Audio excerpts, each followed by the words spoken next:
Welcome to New York City Visions. I'm your host and fellow New Yorker for the next 54 minutes or so. We're in the Bronx, the North Bronx. We're at a Locust Point Civic Center. I think I've got that right. The Locust Point Civic Center. There's a casting call here this evening. It's about 5:30. The date is August 24th, Okay, this is for 2011. just now, you're saying? Just now, just for here. It's about 35 hours since we had an earthquake here in the area.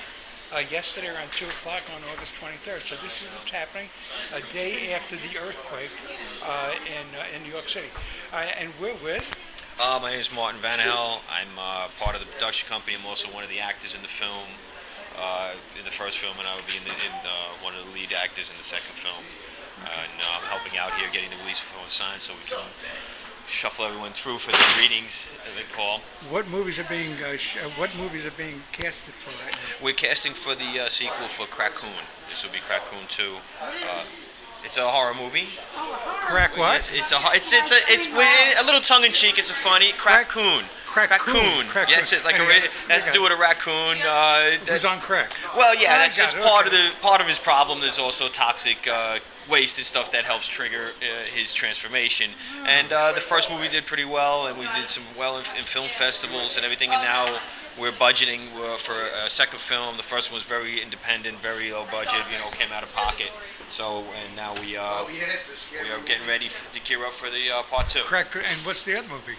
That is the other movie. That's the movie that we're casting for right now. Krackoon Part 2. That's yeah, it's a great title. Wow, it seems to be catching everybody's ear for that. Did you like the earthquake yesterday? What do you think? I didn't feel a thing. I didn't either. I didn't feel a thing. I was in the kitchen, microwaving some chicken. I came out. My host, where I'm staying in Brooklyn, he says, "Are you okay?" I said, "I'm okay." Why? He says, "You didn't shake?" He was shaking in the living room. The CDs were rattling. I didn't feel a thing. I didn't feel a thing. I was sitting outside reading the paper. Did not feel a thing. Do you have tremor envy now? Yeah, I do. I do? feel disappointed that I didn't get to feel this one. Wow, I feel kind of chosen, but yeah, I listened to 104.3 or 9, classic rock, and the DJ was saying, people are going to have tremor envy now, so you have tremor envy. Yeah, I do have tremor envy. I did feel the one back in the 80s. I remember that one. Too. Yeah, I remember that one very well. Yeah. But this one I missed out on, and I do. Yeah, I'm envious of everyone else that felt it. Really? Yes. Well, folks, this is so tremor envy is it's so rare on the East Coast that wow, I missed an earthquake. You mean tremor envy has been heard of before? I don't know. I think we might have just came up with it here. It might be a new complex, but I think I might have it. I heard birthquake. Children that are born yesterday would be born yesterday. There you go. Born yesterday. Earthquake. So that's so okay. So here we go. So it's tremor envy. Okay, folks are coming in. Yeah, I have to. Oh, Krackoon too. There you go. Yes. Okay, folks are coming in to audition, and different sizes and ages and It's the sizes thing. different Never mind the sizes. Huh? Sizes are all good. And you're here to audition. Absolutely. And your name? Ken Champlin. What are you here to audition for? Just anything? I was the angry man. I am the angry man. In In Krackoon 1. you were the angry man. Absolutely. I'm still angry. Do you draw by it? Do you have to audition again? Absolutely. Does the angry man appear in Krackoon too? I don't know. It's going to be a surprise. Everything's a surprise. Give us a line. Give us some of the lines you had. Listen, they're screwing up Locust Point. Get it fixed. Wow. I was in a movie in Shoeshine Chicken, Albergo, and I'm sitting at the bar, Cha-Cha's in Coney Island, the boardwalk, going, yeah, I used to kick my ass pretty good, but I'm I probably deserved it. Now I don't take no shit from nobody. Listen, so, I mean, I did a scene. I think excellent. There you go. Listen, we're all looking for 15 minutes. I got mine. There we go. My mother told me I had a perfect face for radio, so my 15 is good. Okay, and your name again is? Ken Champlin, and Senior. You're the ugly guy. You're not the ugly guy, but the angry guy. The angry man. The angry man, okay. And Scene 1. And you're here to audition too, your name? Sandy Champlin. Oh yeah, the Angry Man's. The angry man's wife, yeah. Yeah, wow. How Feel is he at home? sorry Is for he- me. Is he angry at home or just on screen? No, just on screen. He's okay. So he's a sweetheart at home, and Oh, yeah, he's a sweetheart. I have to say that. okay. And you are? I'm the angry man's daughter-in-law, Wow. but he's not angry because of me. Wow. I'm a good daughter-in-law. What's he angry about? Locust Point animals. Okay, thank you very much. Again, you're listening to New York City Visions. We're in the Bronx, the North Bronx, so put away the gun. We're in the North Bronx. There are auditions going on. Al Bergo is here. And you were saying? Oh, yeah. Dan, right? Yes. Danny or Dave? Danny. Not Dave the dude, Danny. Danny, you've never acted before. We were talking about, I was giving you some pointers. He's done school stuff. Do what? He's done some stuff in school. He's been away for a while. Now he's back in town. Wow. I'm his fucking coordinator and. his, See, yeah, he's swearing again. I can't get oh, that's right. You can't curse on the radio, right? Can't curse on this thing? No, you can't. All right, I didn't know. Okay, I we'll take apologize it. to the world. We take it, well, I don't know if the world be hearing it, but okay. Now, you took some pointers for me because I'm a vet. I did the thing with Al at Cha-Cha's, so I'm a veteran now. You think you're going to gain from my pointers, and did I give you any at all? I definitely think I will, of course. What do you think you're going to gain from listening to me? A little more confidence that I could use. That'll help me along. I was telling him that now that I've done it for the first time, and radio's not the same thing. Right. You know, this is a whole different thing. You got to be, okay, this is what you're going to be saying, this is what, because I'm unscripted. And now that I watch people acting, I go, I don't know if I can do that again. I mean, you're sitting there, you have to be on.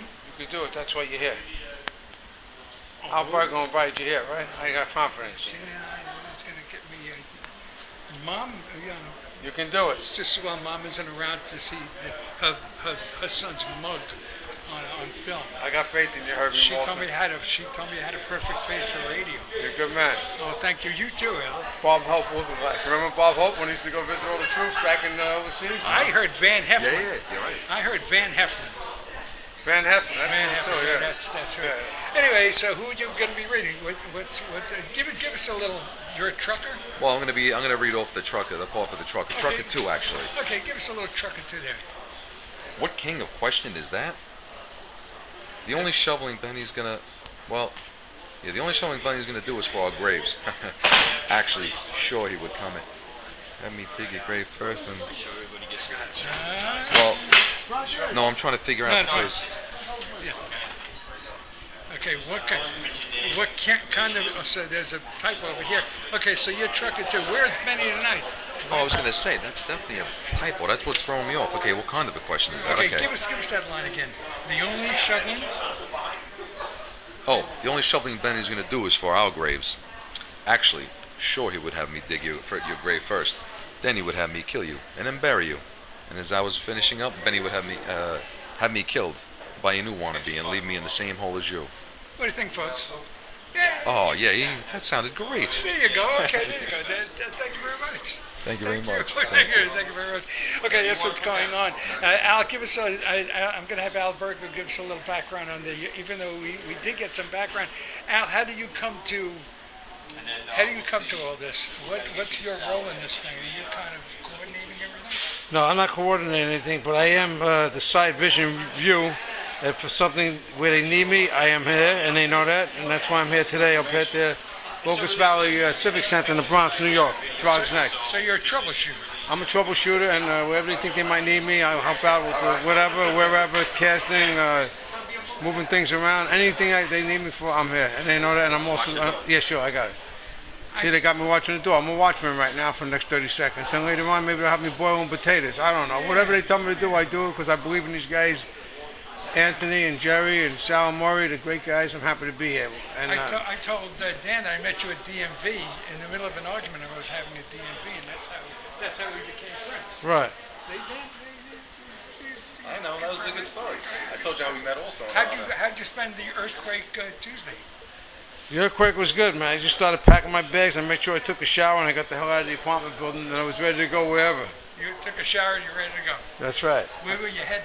I don't know, but I put a couple cans of tuna fish in the bag and a few other little odds and ends, and I just fucking set myself Here he free. goes again. Sorry, I set myself free on the streets of New York City. And that's how you spent Earthquake Tuesday. That's right. Wow, see, everybody's got a story. Did I get your story? What happened on the earthquake? When the earthquake happened, I was on the phone with Al. Really? And did he have to get off the phone to pack? Not right away. I think I felt it before him. I don't know, because he felt, actually I did feel it before him. He felt it after me. I told him afterwards, I said, yeah, you know, when I was on the phone with you, I saw everything shaking in my apartment. I didn't know what was going on, and then I found out later that it was an earthquake. So apparently that's what caused it. I'm going to get... And then Al said he felt it after he got off the phone with me, so I don't know if he's got an aftermath, I don't know. Wow. I'm going to go find Dwayne because he's got an interesting... let's see, I'm just going to do earthquake stories. Thank you for that. You are. Okay, I'm just going to go for... I'm going to go in and find a gentleman that I was with in Coney Island on the boardwalk during Shoeshine Chicken, and I don't see him here now. I'm going to shut the machine for a moment and see if I can find Dwayne, because he's got a really interesting earthquake story. Let's shut for a moment. We're outside now, and we're with the gentleman who gave me a ride home from Coney Island a couple of weeks ago. Dwayne, this has kind of gone from casting calls. I'll get you a moment. We've gone from casting calls to earthquake stories. That's right. You know, this is earthquake memoirs. You know what happened yesterday, and of course I mentioned, and I'll get this gentleman to say you didn't feel anything. I didn't feel anything, even though the house where I was living shook. I didn't feel anything in the kitchen. You've got a very interesting earthquake story. Why don't you relate that? Tell our listeners. Hey, everyone out there in listening town. Radio town. Radio Land. Radio Land. Audiobookradio.net Land. There we go. There we go. All right, now, yeah, actually, I was up in a 25-story building, and I was on the 22nd floor, and I was out on the terrace using my phone, and then all of a sudden, I feel the building swaying, and I've never been in this building before. And the building is? It's a building in Flushing. It's one of those high rises, and I didn't know if it was, you know, something that building did, you know, every once in a while. I just didn't know. And then all of a sudden I look at the occupants inside the building from the terrace that I was standing, and I see the Venetian blinds just going back and forth, back and forth. At that point I saw everyone with their eyes open, like wide open, and I walked through the apartment, and once I got to the hallway, I made a dash for the stairs. And you got outside within a minute. Let me tell you, I ran down these stairs. I ran down 22 flights, and I would say I did it under a minute. And there was something else happening over there yesterday. Oh yeah, it was. See, what really threw me off was that I was at the terrace. Sad, but also strange. Yeah. The reason why I was on the terrace, I was actually making a phone call, but at the same time, I noticed there was like ESU units downstairs. And then once I felt the building swaying, I actually thought it was like a bomb or something that they were trying to defuse or something. And then it so happens by the time I got downstairs, after feeling the building shake, there was like this big airbag out there, and it so happens there was a jumper. It was going to jump from one of the floors, and ESU was out there to catch him. What happened to the jumper? Do you know? Actually, they actually talked him into not jumping. So he's up there on this building on a ledge, Yeah. getting ready to jump, and while he's getting ready to jump, the earthquake hits. Yeah, you know, it's pretty crazy. I mean, thinking of the circumstances. What if he really didn't want to jump, and the movement of the building, threw him off? Is he lucky? I don't know. You know what? I guess you can call it that. I mean, I think we're all lucky, you know, being that, you know, the earthquake wasn't worse than what it was. I mean, the building didn't come down. I made it to the ground. The building's still standing. You know, there's a woman that jumped off the observation deck at the Empire State Building, and the wind blew her back onto a lower floor, and she sustained a broken leg, and that was it. I'm just wondering, is she considers herself lucky, or she said to herself, another thing I can't do? You know, the depression and the frustration and the anger. I mean, you don't jump off an observation deck unless you feel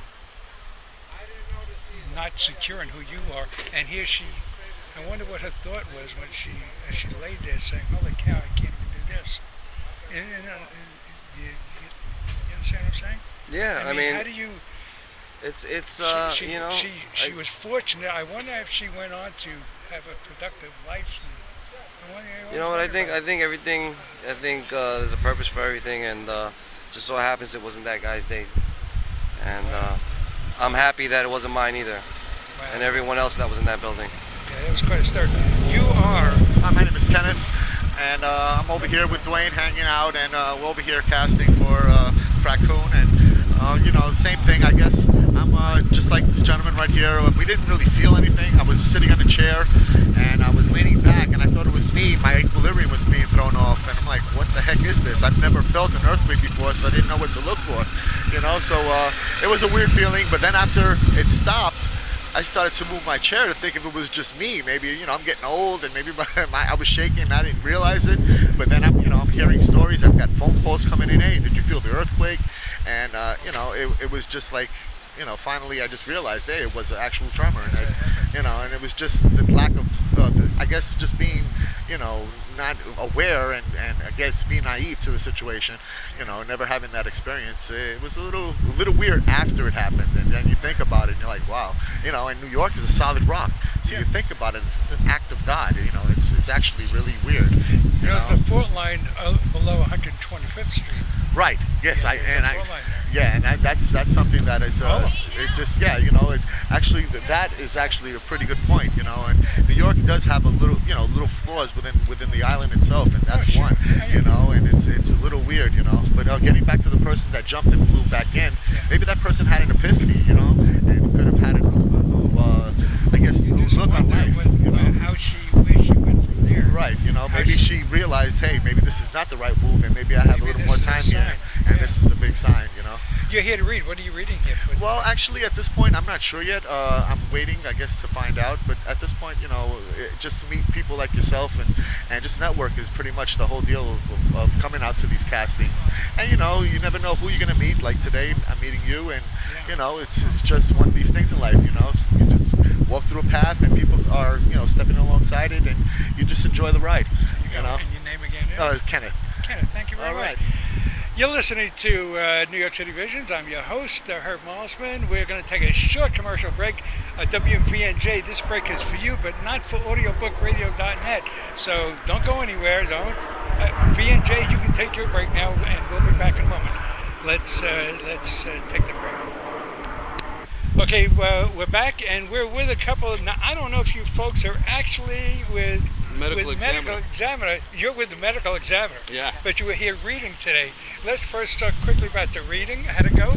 It went Emilio Castro. It went pretty good. We just came in for some headshots, and hopefully put us in for the first scene, he says. Krackoon 2, whatever. Part 2. Yeah. Part 2. And your name? Renee Slareth.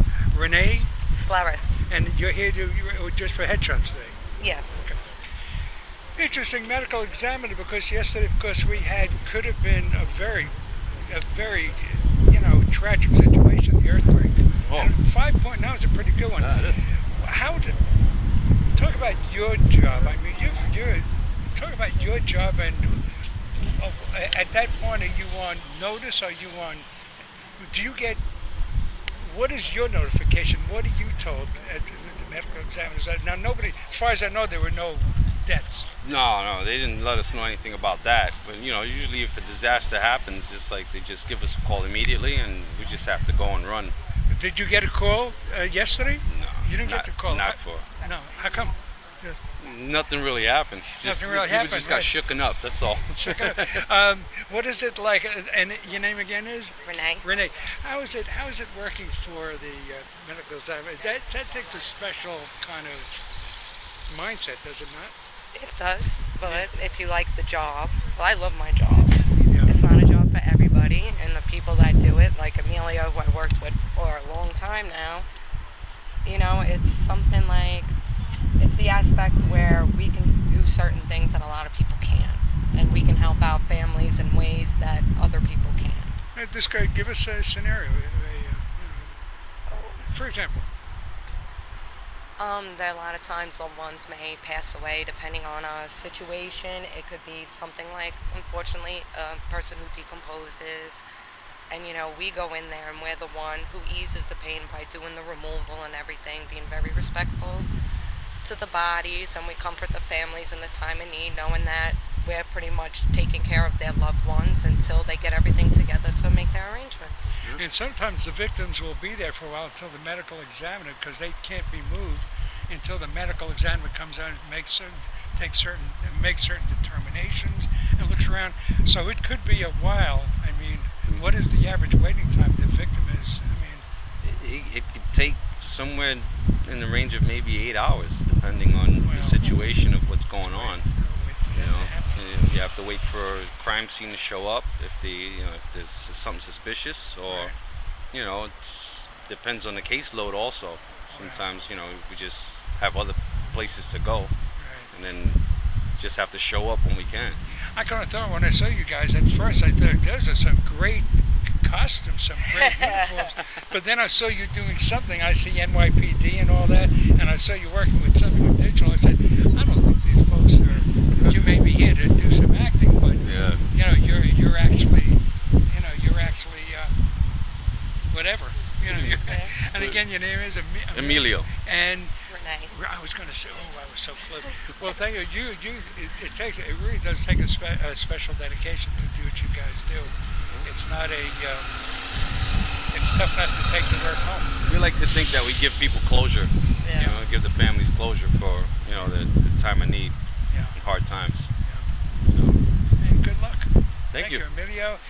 And Renee, I got you. Okay, thank you very much. Thanks very much. Thank you. Your name is? Herb Malsman. Nice to meet you. Okay, and you're in touch with Al? Yeah. I'll let Al know when it's going to be airing and we can hear it. Great. Okay, so we'll take care of that for you. Thank you. Okay, we're going to step inside. Let's do that, and we'll see what's happening inside. How you doing, Dan? Too bad going over my lines. You working it? Okay, good. Okay, let's step inside. We're back on now, and we're inside the hall, and we're with a couple of folks that are auditioning for Krackoon 2. Krackoon 2. Your name is? Joanne Russo. Joanne Russo. What are you here to audition for? To read for? Right now, where I have the part of Sue, who's a nurse. Okay. Just going to read for that part. What do you know about Sue? Not too much, except she's the nurse in a home, an aftercare home. Okay, and that's what we know. And her name is again? My name? No, the character's name? Sue. Sue. Okay, Sue the nurse. And you are? Lisa Giordano. Okay, Lisa, what do you hear? You're another nurse? Yes, also reading for Sue. Yeah, so you two folks are reading for Sue? Yeah, but there'll be other parts that we may be able to fit for. Do you two know each other before you came in here? Yes. You two knew you were coming to read for the same? No. You didn't know? No. They handed you the same. You want to do a quick reading? Give me your... I don't know if we're allowed to do that. Give us a line of your Sue. A line of my Sue? Yeah, I'm going to ask you for your Sue. I don't know if they want us to. No, just Do one little that line. on Just the- one little line. With all due respect, sir, I do not see how we would know what kind of relationship Benny has with his visitors. Okay. Come on, give us. Okay, give us that line. Go ahead. We have a clean record, not a spot on it. We plan on keeping it that way. That didn't sound like the same word. Different. So you I didn't have want to mix it you up. have a different take on it. Go. So two girls named Sue, like Johnny Cash. Thank you. Okay, thank you, Sue. Thank you. And your real name? Lisa Giordano. Lisa Giordano, and again? Joanne Russo. Joanne Russo and Lisa Giordano. Thank you, Sue. Thank you, Sue. Okay, two Sues. There we go. You too. Okay, I'm gonna kind of track down this guy right here. He was with me in Coney Island for the film Chimichurri Chicken. I'm gonna get you one more.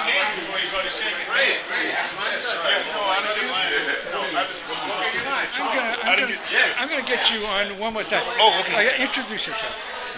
Introduce yourself. Oh, my name is J. Stanley Rose, and I'm here to do the script for a politician and rules my neighborhood. And what's the role? What's the role you're auditioning for? script yet. What? Not yet. Okay. Go back and see. But we were together a couple of weeks ago at Shoot on Chicken in Coney Island. Right, yeah. And you give us a little background because you were kind of windblown when we were talking. You're from? I'm from Brooklyn. And you were a gang guy. Yes. That went on to become an author. Yeah, I'm an author. Successful author. Yes. And the name of you've written a couple of books. Yeah, I've written 3 different novels. I've published 3 different novels, but I have 13 different novels. I have 9 unpublished, 3 published. First novel, From the Street. Second novel, Coming Together. The third novel, called Ignorance.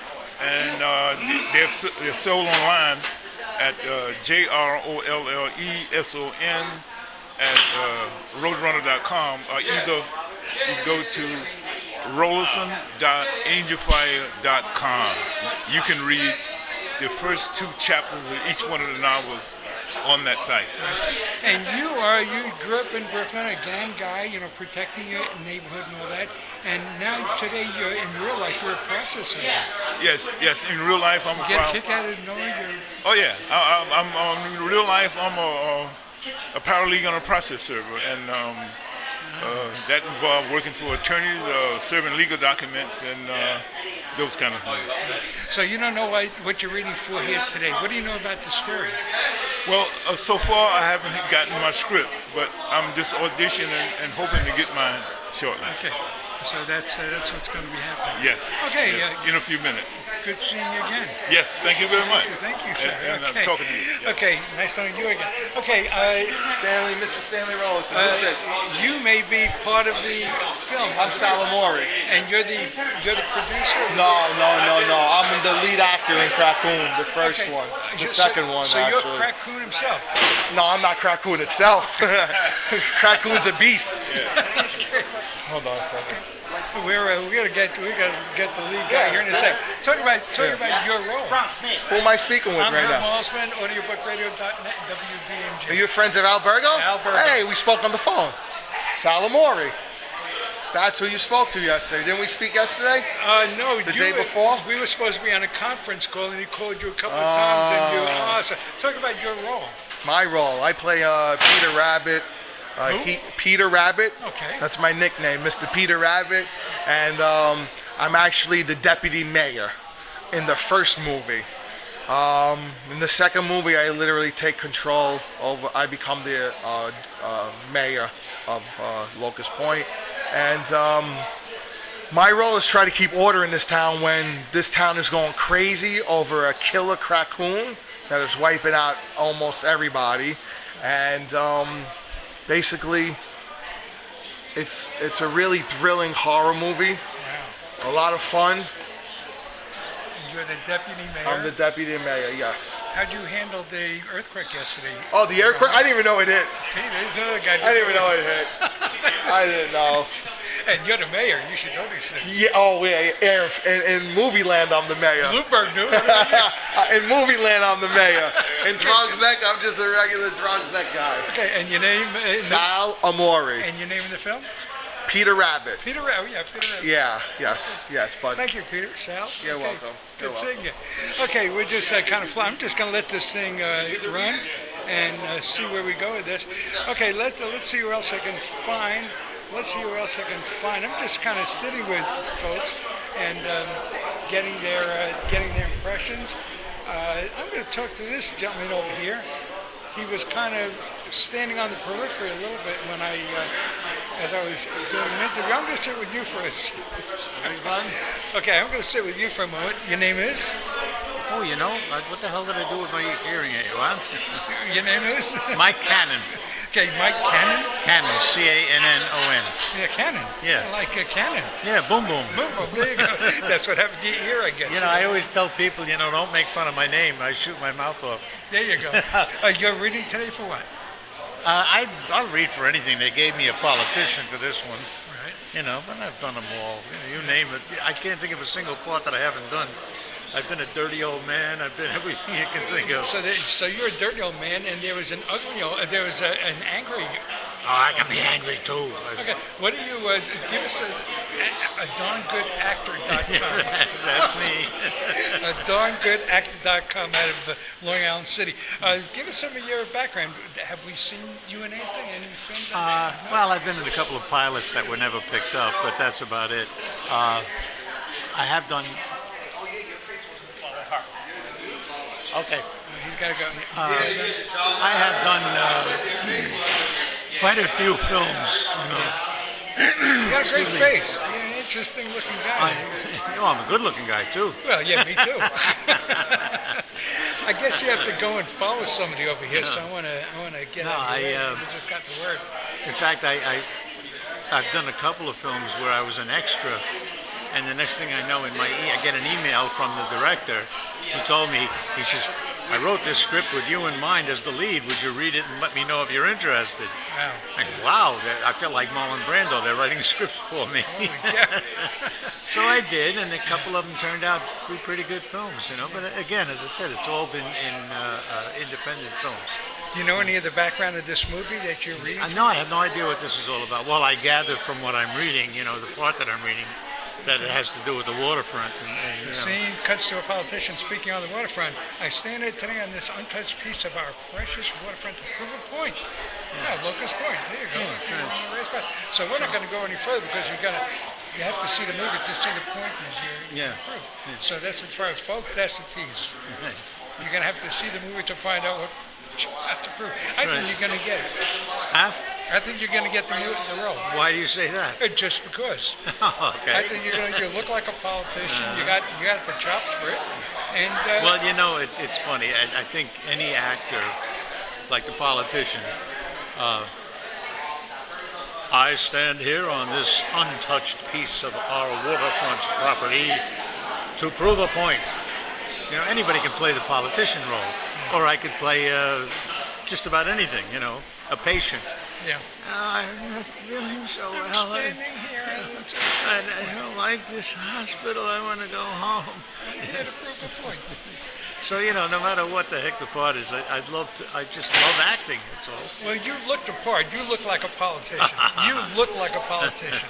I wish I could be as quick thinking as they are. Yeah. You look like a politician. I don't see anybody else that looks like you. So I think you got it covered. Oh wow. Again, your name is William Michael Cannon. Michael Cannon. Boom, boom. Michael Cannon. Okay. Thank you, Boo Boo.